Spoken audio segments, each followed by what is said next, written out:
श्री सच्चिदानंद सदगुरु साईनाथ महाराज की जय। साई सचित्र का परायण। चित्र की कथा, चिंदियों की चोरी और यासे के पठन की कथा। गत अध्याय में बनी घटना के 2 वर्ष अली मोहम्मद हिमान पश्चिमी लौट पे वो पिछली निम्नलिखित कथा निम्नलिखित रूप में सुनाए। एक दिन बम्बई में घूमते फिरते मैंने एक दुकानदार से बाबा का चित्र खरीदा, उसे फ्रेम कराया और अपने घर लाकर दीवार पर लगा दिया। मुझे बाबा का स्वाभाविक प्रेम था, इसलिए मैं प्रतिदिन उनका ही दर्शन किया करता था। जब मैंने वह चित्र भेंट किया, उसके 3 माह पूर्व मेरे पैर में सूजन आने के कारण शल्य चिकित्सा भी हुई थी। मैं अपने साले जरूर के यहाँ पड़ा हुआ था। खुद मेरे घर पर 3 माह से ताला लगा था और उस समय वहाँ से पर कोई न था, केवल प्रसिद्ध बाबा अब्दुल रहमान, मौलाना शाह मोहम्मद हुसैन साईं बाबा, तहरीर बाबा और अन्य संत चित्रों के वहाँ विराजमान थे। परंतु काल चक्र ने उन्हें भी नहीं छोड़ा। मैं वहाँ बीमार पड़ा हुआ था, तो फिर मेरे घर में उन लोगों को कष्ट क्यों हो। ऐसा समझ में आता है कि वो भी आवागमन जन्म मृत्यु के चक्कर से मुक्त नहीं। अन्य चित्रों की गति तो उनके भाग्य अनुसार ही हुई, परंतु केवल श्री साईं बाबा का चित्र कैसे बच निकला, इसका रहस्य उद्घाटन अभी तक कोई नहीं कर सका है।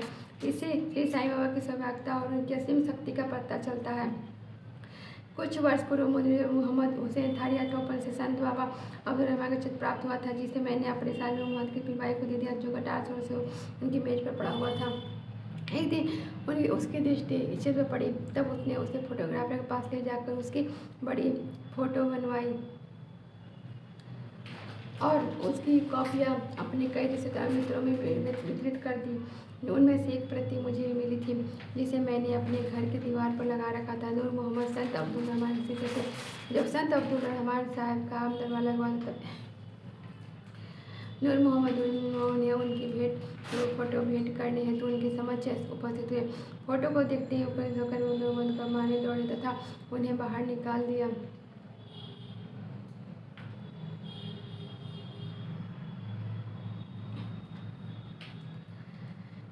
तब उन्हें बड़ा दुख और निराशा हुई।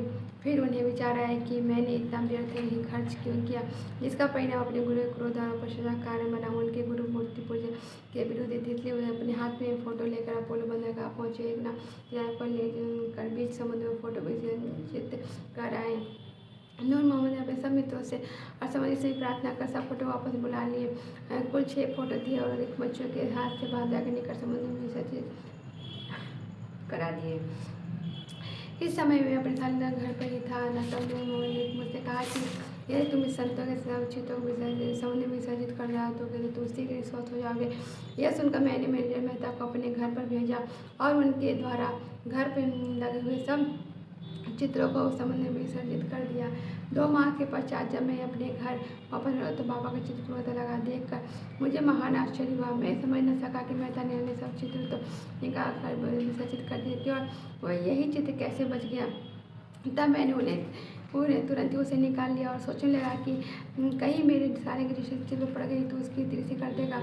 जब मैं ऐसा विचार कर रहा था, इस चित्र को कौन अच्छी तरह संभाल सकेगा, तब स्वयं श्री साईं बाबा ने सुझाया कि मौलाना के पास जाकर उनसे परामर्श करो, उनकी इच्छा अनुसार ही कार्य करो। मैंने मौलाना साहब से भेंट की और सब बातें उन्हें बताई। खुद दिल विचार करने के पश्चात वो निर्णय में पहुँचे कि चित्र को आपको ही भेंट करना उचित है, क्योंकि केवल आप ही इसे उत्तम प्रकार संभालने के सर्वथा सत्पात्र हैं। तब हम दोनों आपके यहाँ घर आए और उपयुक्त समय पर ही ये चित्र आपको भेंट कर दिया। इसका तरह विदित होता है कि बाबा तिल का ज्ञानी थे और कितनी कुशलता समस्या हल करते सभी हर भक्तों की इच्छाएं पूर्ण किया करते थे।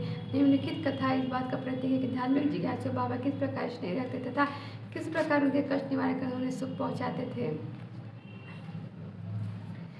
चिंदियों की चोरी और ज्ञानश्री का पठन। श्री देव ने जो उस समय ढानों के मामदार्थियों जो दीर्घकाल से अन्य धार्मिक ग्रंथों के साथ ज्ञानश्री के पठन की तीव्र इच्छा थी। ज्ञानश्री भगवत गीता में श्री ज्ञानेश्वर महाराज द्वारा रचित मराठी टीका वे भगवद गीता के एक अध्याय का नित्य पाठ करते तथा थोड़ा बहुत अन्य ग्रंथों का भी अध्ययन करते, परंतु जब भी ज्ञानश्री का पाठ प्रारंभ करते तो उनके समक्ष अनेक बाधाएं उपस्थित हो जाती थी, जिससे वे पाठ करने में सर्वथा वंचित रह जाते करते थे। 3 मास की छुट्टी लेकर वे शिरडी पधारे और तत्पश्चात अपने घर पौड़े विश्राम करने के लिए भी गए। अन्य ग्रंथों पढ़ा करते, परंतु जब ज्ञानेश्वरी का पाठ प्रारंभ करते तो नाना प्रकार के कलुषित विचार उन्हें इस प्रकार खेले थे कि लाचार होकर उनका पठन स्थगित करना पड़ता था। परंतु बहुत प्रयत्न करने पर भी उनको केवल 2-4 वाक्य पढ़ना भी दुष्कर हो गया। तब उन्होंने यह निश्चय किया कि जब दयानिधि श्री साईं की कृपा करके इस ग्रंथ के पठन की आज्ञा देंगे तभी उसका श्री गणेश करूँगा। सन 1914 के फरवरी मास में कुटुंब शिरडी पधारे। तभी श्री जोग ने उनसे पूछा कि क्या आप ज्ञानेश्वरी का नित्य पठन करते हैं? श्री देव ने उत्तर दिया कि मेरी इच्छा तो बहुत, परंतु मैं ऐसा करने में सफलता नहीं पा रहा हूँ। अब तो जब बाबा की आज्ञा होगी तभी प्रारंभ करूँगा।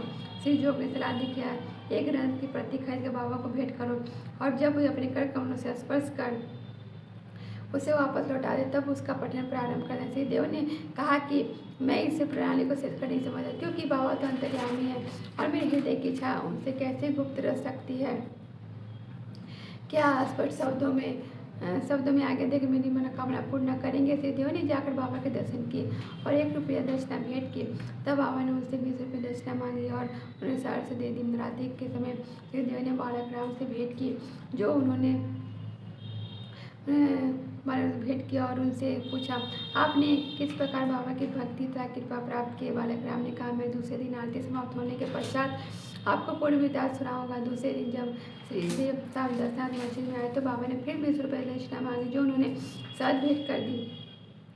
मस्जिद में भीड़ में अधिक होने के कारण एक कोने में एकांत में जाकर बैठ गए। बाबा ने उन्हें बुलाकर सही बैठा लिया। आरती समाप्त होने के पश्चात जब सब लोग अपने घर लौट गए तब श्री देव ने बालक राम से भेंट कर उनसे उनका पूर्व इतिहास जानने की जिज्ञासा प्रकट की तथा बाबा द्वारा प्राप्त उपदेश और नैतिक संबंध में पूछताछ की। बालक राम इन सब बातों का उत्तर देने ही वाले थे कि इतने में चंद्रकोरी ने आकर कहा कि श्री देव को बाबा ने याद किया है। जब देव बाबा के पास पहुंचे तो उन्होंने प्रश्न किया कि वे किससे और क्या बातचीत कर रहे थे।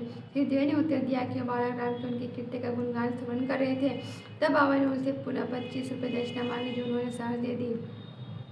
फिर बाबा उन्हें भीतर ले गए और अपना आसन ग्रहण करने पर दोषारोपण करते हुए कहा कि मेरी अनुमति के बिना तुमने मेरी चिंतों की चोरी की है।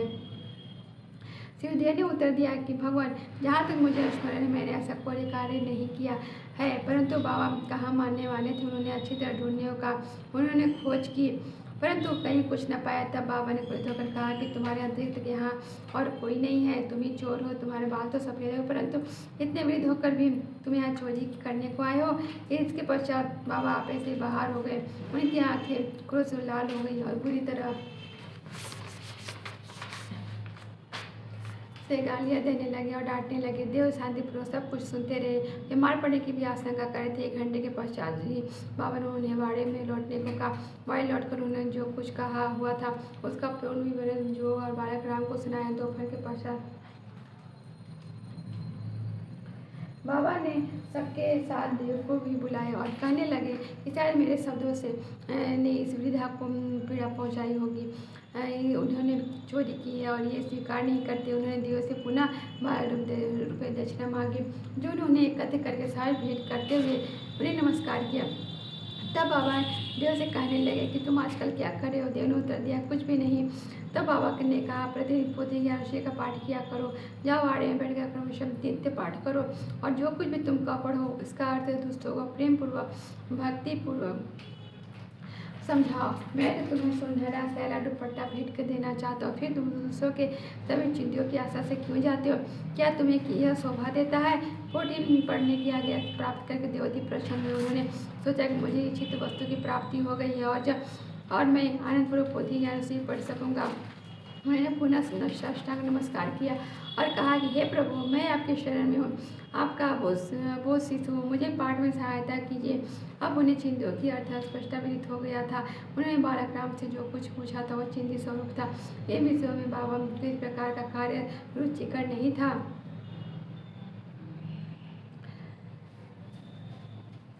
क्योंकि वे स्वयं प्रत्येक शंका का समाधान करने को सदैव तैयार रहते थे। दूसरों से निरर्थक पूछताछ करना वे अच्छा नहीं समझते थे, इसलिए उन्होंने डांटा और क्रोधित हुए। देव ने इन शब्दों को बाबा का शुभ आशीर्वाद समझा तथा वे संतुष्ट होकर घर लौट गए। यह कथा यही समाप्त नहीं होती। अनुमति देने के पश्चात भी बाबा साथ नहीं बैठे तथा 1 वर्ष के पश्चात ही देव के समीप गए। और उनसे प्रगति के विषय में पूछताछ की। 2 अप्रैल सन 1914 गुरुवार को सुबह बाबा ने स्वप्न में देव से पूछा कि क्या तुम्हें पोथी समझ में आए। जब देव ने स्वीकारात्मक उत्तर न दिया तो बाबा बोले, अब तुम कब समझोगे। देव की आंखों से टप टप आकर के अश्रुपात होने लगा और रोते हुए बोले कि मैं निश्चय पूर्वक कह रहा हूँ कि हे भगवान, जब तक आपकी कृपा रूपी मेघवृष्टि नहीं होती तब तक इसका अर्थ समझाने मेरे लिए संभव नहीं है और यह पठन तो भार स्वरूप ही है। तब वे बोले कि मेरे सामने मुझे पढ़कर सुना। तुम पढ़ने में अधिक शीघ्रता क्या करते हो। फिर पूछने पर उन्होंने आध्यात्मिक विषय का अंत पढ़ने को कहा। देव पोथी लाने गए और जब उन्होंने नेत्र खोली तो उनकी निद्रा भंग हो गई। अब पर सही बात का अनुमान कर ले कि देव को इस स्वप्न के पश्चात कितना आनंद प्राप्त हुआ होगा। श्री देव विषय 1974 तक जीवित था और मुझे गत 4-5 वर्षों के पूर्व से भेंट करने का सौभाग्य प्राप्त हुआ था। जहाँ तक मुझे पता चला है कि यही है कि वह अभी भी ज्ञान से पाठ किया करते हैं। उनका ज्ञान अगाध है, पूर्ण है। यह उनकी साई लीला के लेखना से प्रतीत होता है। श्री सदगुरुशरण ब्रह्मस्तु शुभ होती। ओम साई राम।